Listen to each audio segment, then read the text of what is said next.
好，大家好，我是张怀整天的博格站长。我们今天Excel工具教学是如何读取多个Excel中的工作表名称。那这边是10几年前写过，那时候的界面比较阳春，那有网友反映是我可以改选取档案的方式，所以就改写的这是程式。好，那原本的程式在这里，2009年9月16号那时候我写的。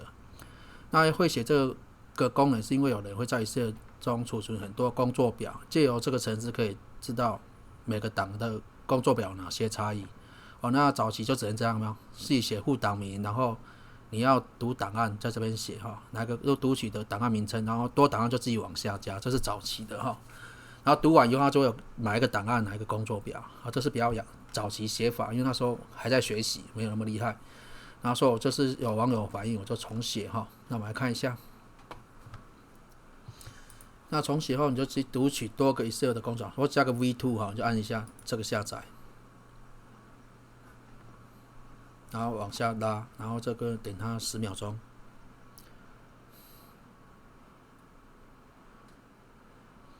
好，点这个下载那下载后我直接按储存，然后我们先去做几个工作表来试一下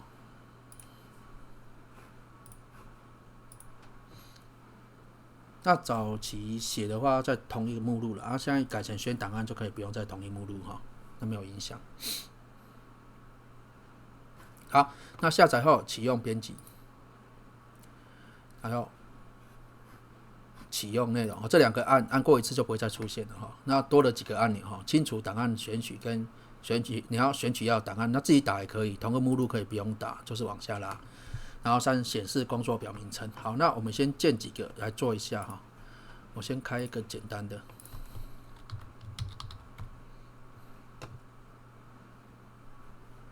好，那我这边存个1，然后我工作表有 A1， 然后 A2， 然后这个把它存成 A1 好，另存新档，下载。不同目录也没关系A1 好，储存。它已经有我把它覆盖掉那我再存一个 V2 就是这个活跃部是 V2 V2 V1 V2 好 V1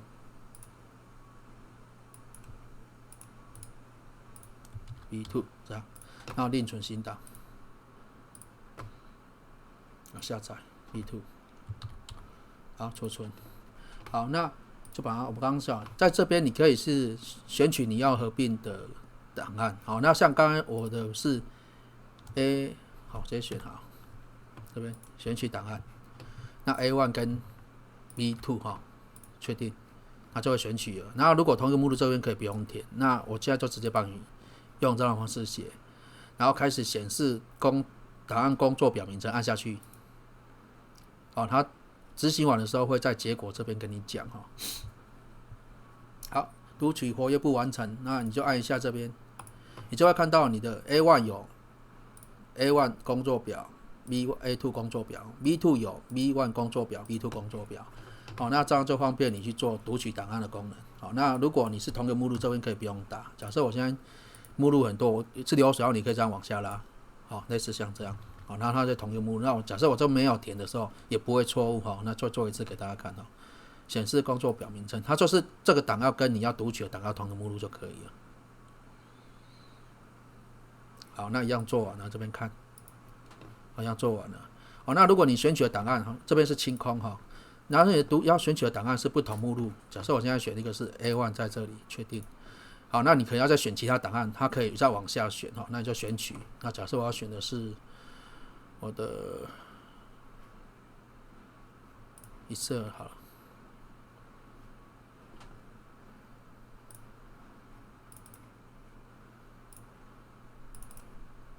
了，那你可以选工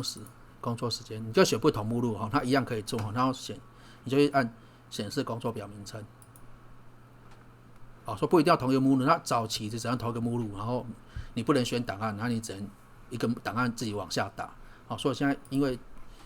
学的比较多，所以有把技术改良了一下这样那大概这工具就是这样用，那有什么问题可以再反映哈。好，那谢谢各位。